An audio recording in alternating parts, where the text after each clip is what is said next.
Ok, là nous sommes dans l'interface Atlantis.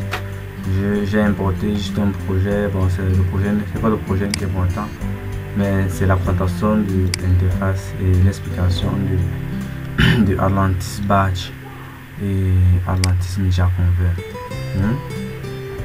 Alors là on a l'interface Atlantis. Ici on a le shader. À quoi sert le shader? Alors le shader ici c'est à modifier les textures, à modifier ou à appliquer les textures sur les différents matériaux. Là par exemple, lorsque je suis dans shader, je peux cliquer sur ce panneau et là directement j'ai la texture qui est présentement sur ce mur. Si je veux le modifier, je n'ai qu'à cliquer là et lorsque je bouge le curseur, vous remarquez que le mur change de texture là sur l'écran. Ça c'est le shader. Ça permet de modifier les textures. Ok. Ensuite on a ce qu'on appelle les lumières. Ceci permet d'augmenter des points lumineux ou de l'éclairage un peu partout dans la scène. Si je veux augmenter une lumière, je n'ai qu'à cliquer là sur cette ampoule-ci. Ça va directement me créer un point lumineux qui est là. Je peux déplacer et le positionner où je veux pour éclairer la scène. Ensuite, je vais pouvoir gérer son angle. Vous voyez, quand je fais ça, l'angle d'éclairage diminue, augmente ou ça diminue quand je vais l'arrière. Et on a les boutons là qui permettent de gérer l'angle et ça permet de gérer l'intensité de la lumière. Regardez, ouais, ça devient plus clair. Ça devient plus clair. Donc ça c'est très utile pour les rendus intérieurs, pour suffisamment éclairer les scènes ou pour les rendus de nuit. On peut augmenter tout ceci, on va voir ça quand on serait en train de travailler réellement sur un projet. Là on a juste à présenter l'interface. Ensuite on a Heliodome. Ok, celui-ci permet maintenant de gérer à la fois le temps et la ville où on se trouve, c'est-à-dire l'espace. Vous voyez ici au début là on peut faire positionner notre projet soit dans le monde ou soit une position manuelle. Ça c'est la position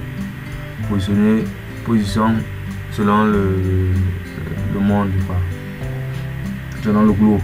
Ça c'est la position manuelle. Ensuite là devant on a le réglage de date. En fait la date on peut régler là, on peut régler la date et forcément c'est influencé sur le temps.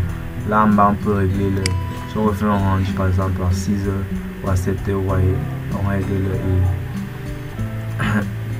là bien sûr ça va s'ouvrir, c'est peut-être la nuit 23 h et ici là c'est la ville. Donc le Heliodome nous permet de gérer tout. Et là c'est ça nous permet de gérer le soleil et les rayons solaires. Là c'est le catalogue qui nous permet de gérer les nuages. On peut activer les nuages par exemple, là. Et ensuite si on clique sur le nuage là avec le petit domino là, on peut choisir le type de nuage qu'on veut. Vous voyez, chaque fois que je clique sur le domino ça va arriver. Ok, ensuite on a objet. Alors le bouton objet ici permet de modifier ou bien de donner du mouvement à tout ce qui est sur l'interface, tout ce qui est sur l'interface comme objet. Donc si ce que dans l'interface là je mets par exemple un objet, donc même les hommes sont conçus comme des objets. Si je positionne par exemple un objet,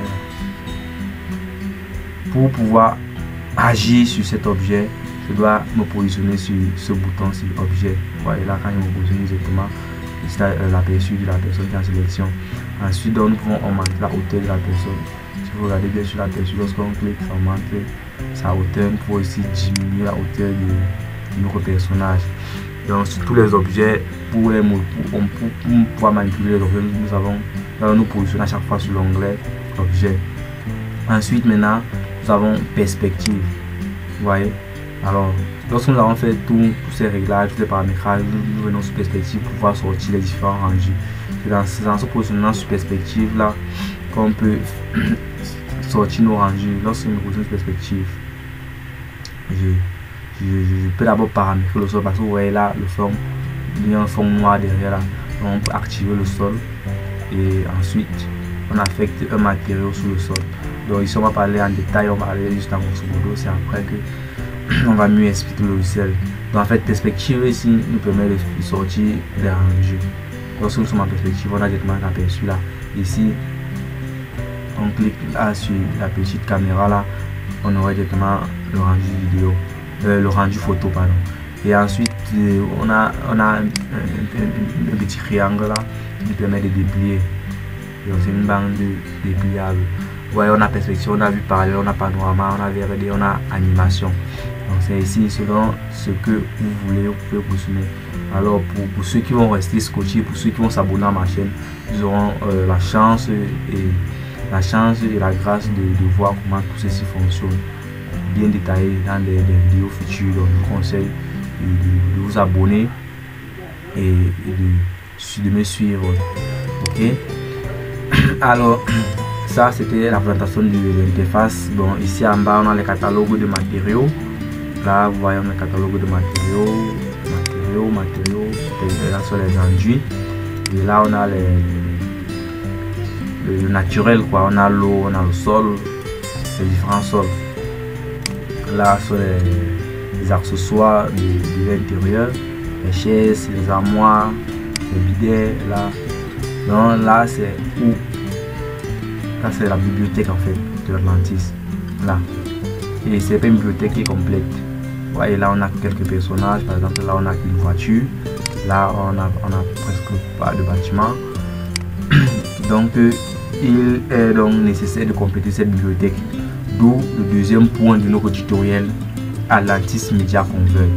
Alors on va tout de suite passer à ce deuxième point qui est le point, je vais dire important, parce que si vous avez une bibliothèque assez chargée, vous ne pouvez pas faire de rendu d'animation réaliste avec les accessoires que vous voulez. Vous allez parfois chercher des accessoires que vous n'allez pas trouver dans votre bibliothèque. Alors Atlantis Media Convert nous permet de charger notre bibliothèque et c'est très important. Alors comment ça se passe? On va juste venir au bureau, on va chercher Atlantis Media Convert que nous avons créé un accessoire au bureau. Il est là, on a Atlantis Media Convert. On va juste l'ouvrir.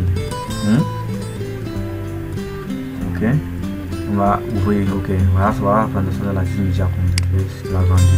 Alors lorsqu'on l'ouvre, vous voyez, on a nos différents bibliothèques, en fait les emplacements de la bibliothèque. Là si vous voulez augmenter des outils de texture ou des matériaux, c'est là, des carreaux, des briques, des peintures, etc. Vous positionnez juste et vous augmentez. Alors comment on augmente? Pour le faire, nous allons d'abord importer. Donc il faut d'abord avoir au préalable une bibliothèque externe. Donc dans mon dossier, il faut avoir une bibliothèque externe en fait. Il faut avoir une bibliothèque externe à votre disposition. Ok.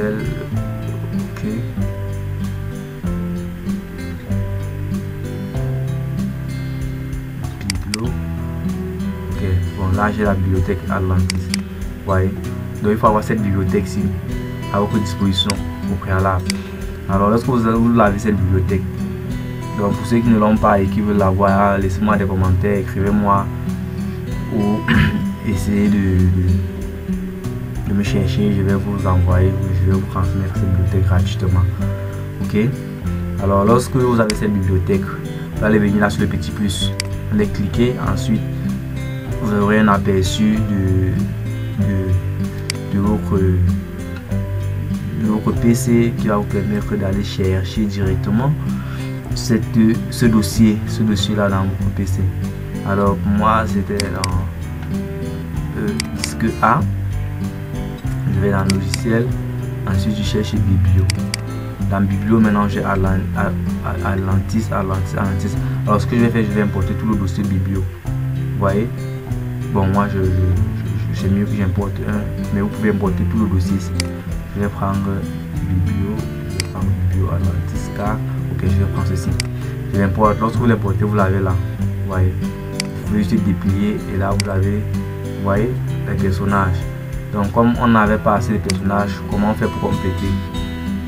On vient là dans, on va chercher là où il y a les personnages. Ouais, ok. Là par exemple, on peut ça c'est les animaux, les affaires, décoration. Donc moi je vais mettre les personnages là. Alors qu'est-ce que je fais? Je vais juste enfoncer le clic droit de ma souris, le clic gauche de ma souris en fait, et je vais glisser l'autre côté à chaque fois. Vous voyez? Lorsque je fais ma bibliothèque, je glisse là et ça augmente ma bibliothèque.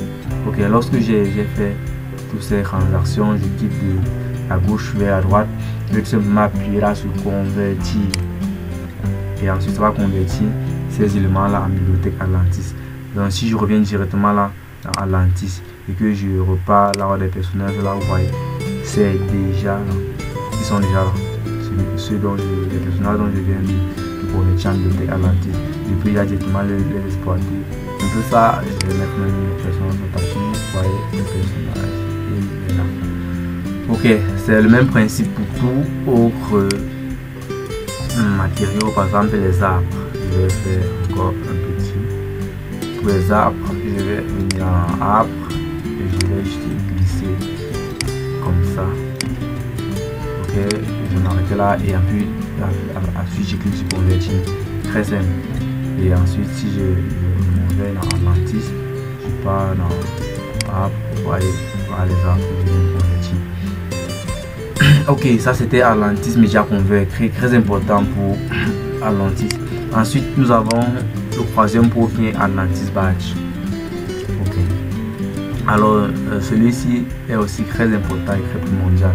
Pourquoi? Parce que avec Atlantis, si on lance un rendu directement, on ne peut que faire un seul rendu à la fois. Vous voyez?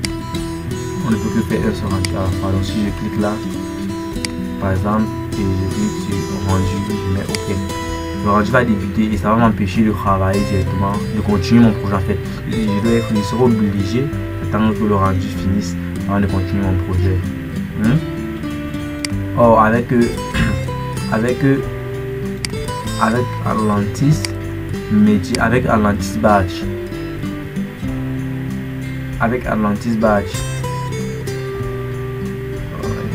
problème.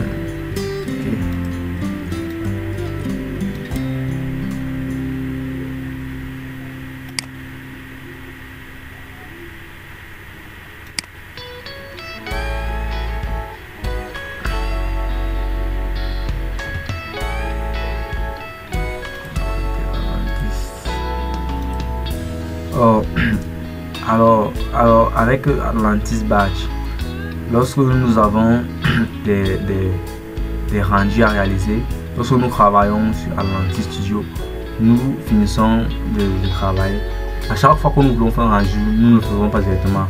Nous l'envoyons dans Atlantis Badge en faisant un rendu différé. Donc lorsque nous enregistrons nous faisons notre prise et que nous voulons faire un rendu, nous faisons un rendu différé. Et lorsque nous l'avons fait un rendu différé, lorsqu'on va ouvrir Atlantis Badge, on va pouvoir lancer le rendu. Là et à chaque fois nous pouvons mettre pause et activer notre ordinateur. Et le privilège qu'on a aussi avec Atlantis Badge, c'est que au même moment qu'Atlantis Badge est en train de faire un rendu, exécuter un rendu, nous pouvons continuer à manipuler le projet dans Atlantis lui-même. Donc c'est un peu ça la particularité d'Atlantis Badge et il est très important. Et ça nous permet de gagner en temps. Et sa vitesse de rendu est plus élevée que Atlantis lui-même. Ok, c'était tout pour ce tutoriel. J'espère qu'il vous a plu. Je vous invite à vous abonner pour ne pas manquer les prochains tutoriels sur les rendus, les traitements des images et les rendus photoréalistes et les animations vidéo sur Atlantis. N'hésitez pas à me laisser un pouce bleu et à me laisser des commentaires pour que l'on puisse échanger et partager ensemble. A plus et à la prochaine pour un nouveau tutoriel.